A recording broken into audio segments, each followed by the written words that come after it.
Hey, mate. Oh, How you going? yeah, good. Not too bad. Busy life, mate. Yeah, it's good to be busy though, right? You know, it beats the alternative. But yeah, definitely with a couple of the programs, especially now with kind of the WEC and the Le Mans and all the IMSA races. It's definitely a full plate. How was Le Mans? It was fun. Like obviously, probably the trickiest Le Mans I've had. You know, I think in the GT with 16 through 19, those four races were actually dry. I don't think I ever really had to run on the wet. Whereas this year was definitely mixed conditions, but a ton of fun. Hard work, and unfortunately with our car, we got ourselves into a bit of trouble a couple of times, and ultimately I think we could have been on the podium, which we just came up short and finished fourth. What are those new cars like? They're complicated. I think going especially from the DPI era or even the DP before that, they were pretty fun to drive because they weren't super detailed or super complicated.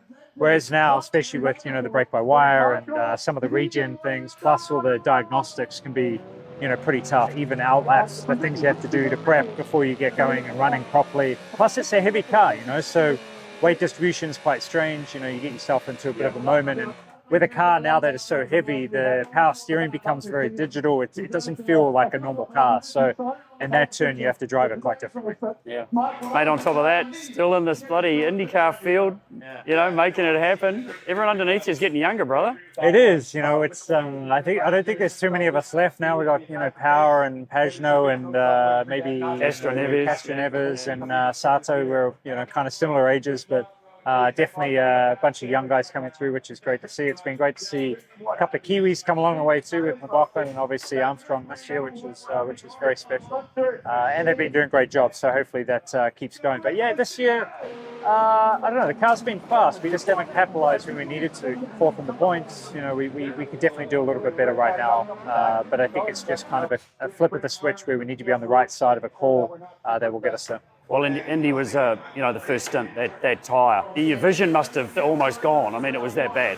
Yeah, it's sad when it happens like that, right? It's something that's totally out of your control. The vibration, it's something I've never even witnessed, for my 20 plus years in IndyCar racing. And unfortunately now with how the competition is, it can kind of just kill your day. We made a pretty good job of coming back, but then we had dialed the car out so much thinking that it was a balance issue that caused it. Then we spent the rest of the race just getting back to where we started. So bit of a frustrating day, especially the time and effort that goes into it. We were clearly running in the top 4 or 5 with no issues, and then you fall into that. So yeah, Indy's a tough one, man. It's a tough one. That race, is the feeling the same as the first one you did? For sure. The hype and the nervousness is still like anything, right? You want to win the race. You don't want to disappoint. And it's never just about one person, right? Especially when you're a team like this. We're going to Indianapolis with probably 100 people with 4 cars, So it's definitely a lot of details that go into it. And even the pit stop competition is such a big detail there. And being the driver, the only thing you can really do is screw it up, So it's... Which you didn't do this year. No, we didn't. We won that, which was great for the team, and they definitely deserved that. But no, Indy, every race for me still, man, it's still the fire burns strong. The competition's even tougher nowadays. So, that fires you on even more.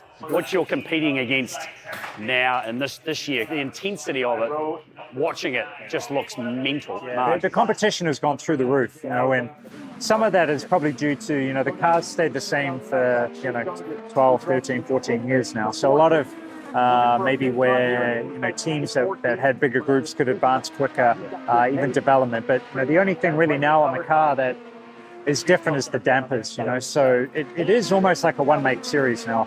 Plus, you have no big teams over small teams. Every team now is pretty well funded.